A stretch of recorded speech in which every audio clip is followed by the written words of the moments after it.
So I've got a whole talk I could do on nutrition. I've got lots of stuff on nutrition, but just some very quick stuff on nutrition. When you're going out and riding and you decided to do a long ride, because that's what you're doing that day, be prepared to run out of energy. Be prepared to hit the wall. Be prepared to feel really bad. Has anyone hit the wall here when they've been out riding? So what do you feel like when you hit the wall? Either of you two. What happens? I feel like stopping and lying down. Yeah, that's a good one. It's like a headache here. You get a headache, yeah. Anyone else?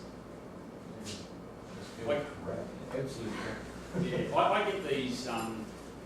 What you're describing is really hypoglycemia. You're describing the sort of things that happens, particularly things like headaches or when vision starts to go funny, so your blood sugar level gets low. And that can be simply prevented and easily remedied quite easily by having something to eat during the ride, or making sure you've had a big bowl of porridge or something before the ride. When you exercise, when you're reasonably fit and you exercise at a high intensity for a long period of time, the fatigue's a little bit different.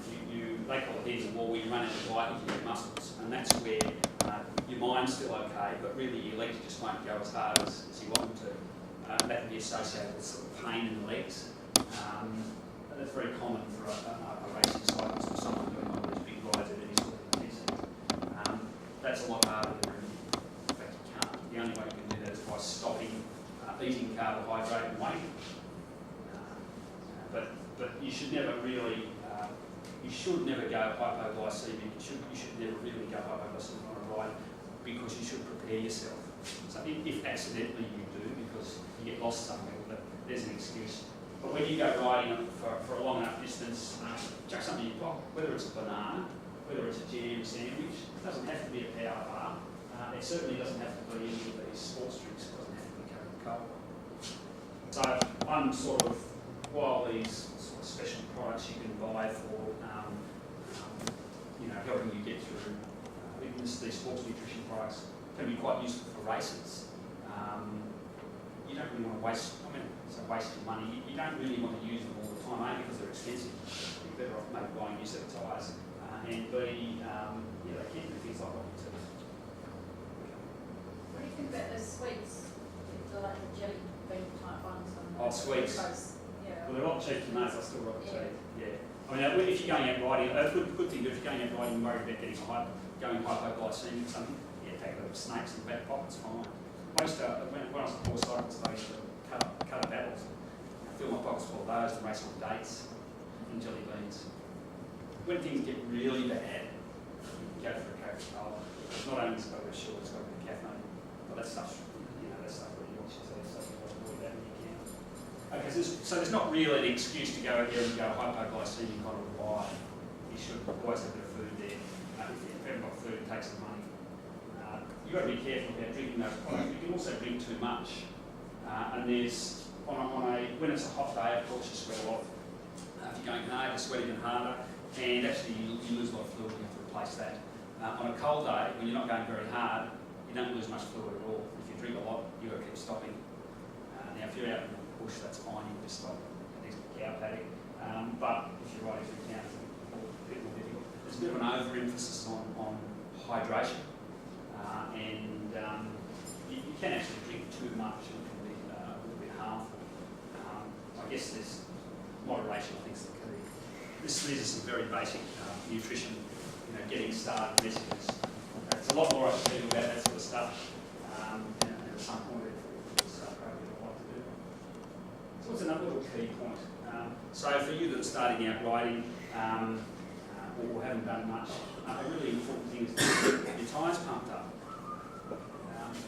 Here was a little bit of data I collected with Paul McDermott and Massey. Basically, got some different tyres, got a mountain bike, chucked it on the treadmill at work, and set it at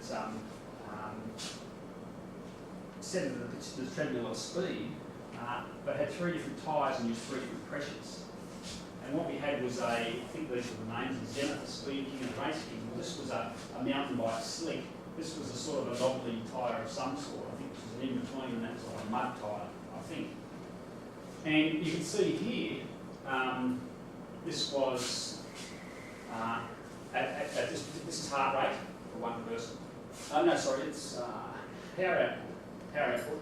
watts, so we had a meter on the bicycle, measured wattage, and we had just a little incline on the treadmill, and we set it at a certain speed, and these were the race kings at the different PSIs. This was the speed kings, the different PSIs. This was our zenith, which was the slick at the different PSIs. And one of the most interesting things here was that you'd think of a slick tyre being I think you've got slicks on slicks are tyres that don't have any tread on or very little tread on and are thinner. You expect those to be faster on a treadmill bed which is absolutely flat. But in fact, when we only had 20 psi, the slick was the slowest tyre. And it was the fastest tyre when we had 60 psi. And the other tyres were there in between. The point being, well, you pump your tyres up to recommendations for good reason, and that is because it's a whole lot easier to work with sort of recommendation of tyre is meant to be pumped up at.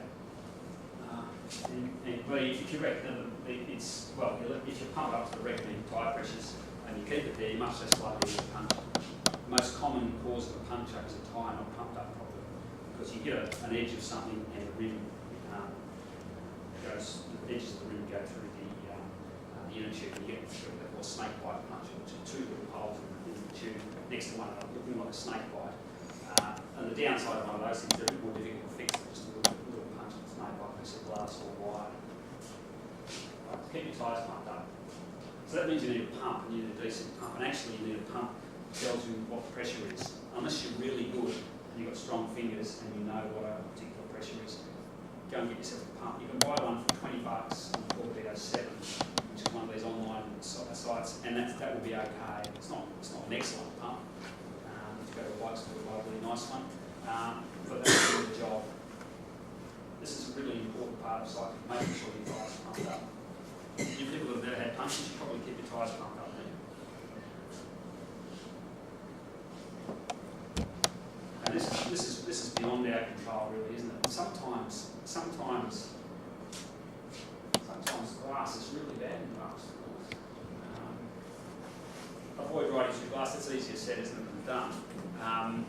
But yeah, try and avoid it if you can. If you can't, buy yourself a good set of tyres. There's some tyres there that are pretty tough, although they're not all completely resistant to glass. They'll be protected against little chips and things like that. Advertising on a bill over that will be one, and there will be continental gator skins will be another, and there's different sorts. The downside of those sorts of tyres is that they're a little bit harder to push along. So you with tyres generally you pay for what you get as well. A good tyre will last you reasonably well. It will roll a bit faster and quite possibly more puncture resistant. So you sort of pay for what you get to some extent. I'm not going to be going about this common sense. There's a whole lot of things about common sense when you're riding a bicycle. When a car is bigger than you and a lot heavier, and if you get in its way, it'll run you over. We don't have to worry too much about a lot of that sort of stuff in the city.